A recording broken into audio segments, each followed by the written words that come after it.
हाय, नमस्कार। आज मैं एक नया वीडियो के साथ। आज का वीडियो हमारा मेनली डिपेंडेंट है न्यू हॉस्पिटल रजिस्ट्रेशन। जो भी लोग नया हॉस्पिटल इस्टेब्लिश करना चाह रहे हैं, स्पेशली बिहार स्टेट में, Bihar under Bihar clinical establishment act, जो जिसके अंतर्गत गवर्नमेंट में रजिस्ट्रेशन कराना है हॉस्पिटल्स का, उसके लिए नॉर्म्स निर्धारित है। तो इसमें बेसिकली मैं आपको बताना चाहूँगा। मेरा नाम आलोक कुमार है। मेरा मोबाइल नंबर, कॉन्टैक्ट नंबर 8789173582 है। आप इस पे संपर्क कर सकते हैं। बेसिकली जो आज का वीडियो है उसमें हमारा बताने का पर्पस है इस वीडियोस में कि जो लोग नया हॉस्पिटल रजिस्ट्रेशन कराना चाह रहे हैं, खुद वो डॉक्टर भी हैं लेकिन चीजों की जानकारी कंप्लीट नहीं होने के कारण वो लोग नहीं रजिस्ट्रेशन ले पाते, या फिर कई जगह वो रुक जाते हैं। कहाँ कहाँ रुकते हैं मैं वो भी बताऊंगा। तो सबसे पहले जब हम हॉस्पिटल का रजिस्ट्रेशन शुरू करते हैं तो हमें कुछ एनओसी की जरूरत होती है। बिल्डिंग, लैंड एंड बिल्डिंग पे एक नॉर्म्स है कि आपके पास बिल्डिंग होनी चाहिए। As per Bihar clinical establishment act में बेड के कैपेसिटी के अकॉर्डिंग कितने बेड का आपका हॉस्पिटल होगा, उसके हिसाब से बिल्टअप एरिया वो मैं गाइड करूंगा कितना बिल्टअप एरिया होना चाहिए। ऑलरेडी आपके पास बिल्डिंग है तो हम उसमें भी आपके यहाँ विजिट करके हम गाइड करेंगे कि इसमें कितना बेड क्या कैपेसिटी है, कितना बेड आपको अप्रूवल मिल सकता है। और बाकी जो भी टेक्निकली जो भी doctors, nurses, full time residential medical officer जो भी चाहिए, ये सारे होने ही चाहिए। इसके अलावा मेनली कितने चाहिए, कौन कौन सा विभाग का चाहिए, ये बेसिकली एलोपैथ, होम्योपैथ, आयुर्वेद सभी हॉस्पिटल के लिए यही नॉर्म्स है बिहार क्लिनिकल एस्टेब्लिशमेंट एक्ट की।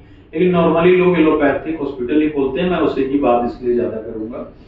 तो एलोपैथ हॉस्पिटल के लिए जो बेसिक चीजें हैं, डॉक्टर्स, नर्सेज, पैरामेडिक्स, स्टाफ के अलावा जो भी इंफ्रास्ट्रक्चर है, बेड, आईसीयू, जो उसके बाद रेडियोलॉजी, पैथोलॉजी, सारे विभाग के अलावा जो मेन चीजें हैं वो सारे कुछ तो इंफ्रास्ट्रक्चर में है और इंफ्रास्ट्रक्चर होनी चाहिए।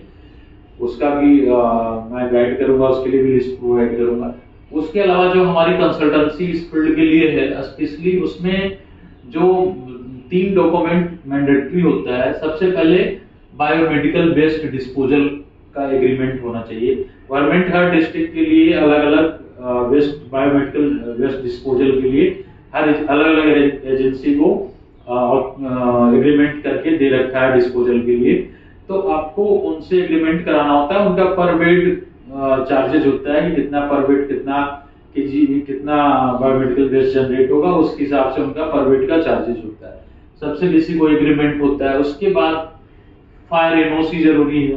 फायर एक्सटिंग्विशर से लेके है फायर हाइड्रेंट, सारे सिस्टम होने चाहिए। फिर फायर एनओसी आपको आपके बिल्डिंग के लिए मिलेगा, फायर एनओसी वो भी हम लोग कराएंगे। फायर एनओसी भी कराएंगे, एग्रीमेंट भी। बायोमेडिकल वेस्ट आप खुद करा सकते हैं या हमारी हेल्प की जरूरत है तो ये हम कराएंगे।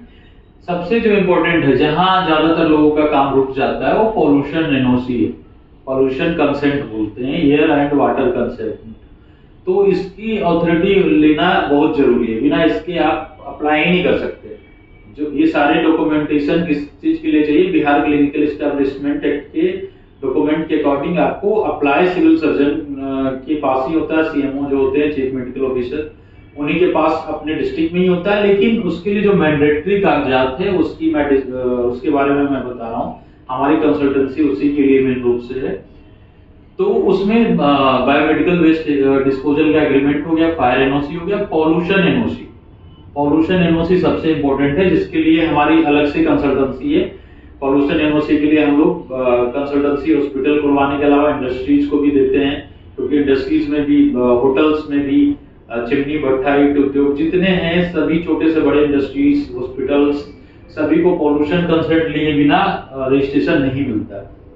तो पॉल्यूशन एनओसी के लिए मेनली हमारा इसके लिए भी वर्क है। हम लोग इस फील्ड के एक्सपर्ट भी हैं। तो इसमें सिटी सबसे पहले आपको अप्लाई करना होगा। 3 स्टेजेस में मिलता है। सबसे पहले कंसेंट टू एस्टैब्लिश।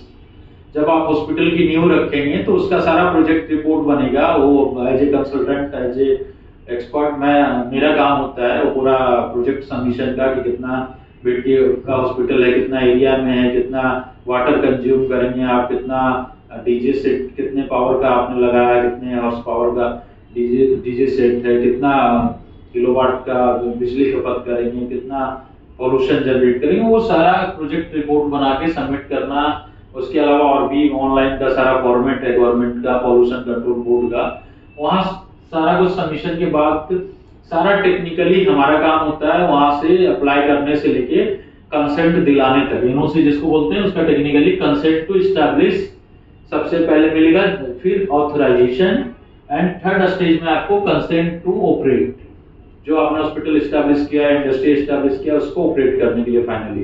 तो ये 3 डॉक्यूमेंट काफी मैंडेटरी है। इसके लिए आप मेरा कंसल्टेंसी का हेल्प ले सकते हैं। ये सारे काम शुरू से सारे एनओसी दिलाना, fire NOC, biomedical waste, consent to establish, authorisation, consent to operate, उसके बाद जो भी स्टाफ का अरेंजमेंट है, staff arrangement normally hospital establish करते हैं, डॉक्टर्स, नर्सेस, पैरामेडिक्स स्टाफ, सारा स्टाफ अरेंज करना, फिर उसके बाद टूल्स एंड इक्विपमेंट्स, बिल्डिंग, ये सारे कुछ होने के बाद ये अप्लाई करना और फाइनली रजिस्ट्रेशन कराने तक का हम लोग का काम होता है। तो हम लोग इसके लिए स्पेशल कंसल्टेंसी है हमारा बिहार क्लिनिकल एस्टैब्लिश्ड एक्ट के अंतर्गत हॉस्पिटल रजिस्ट्रेशन के लिए। तो आप लोग में से किन्हीं को भी जरूरत हो तो आप हमें या तो 8789173582 पे कांटेक्ट कर सकते हैं, या मेरा ऑफिस रेड क्रॉस भवन गांधी मैदान पटना में है, वहाँ भी मिल सकते हैं। हमारी स्पेशल कंसल्टेंसी है, इस पे आप कभी भी संपर्क कर सकते हैं। जो भी चार्जेस हैं हमारे काफ़ी जेन्युइन चार्जेस हैं, तो उसके लिए आप ऑलवेज वेलकम है। धन्यवाद। आज के वीडियो में इतना ही।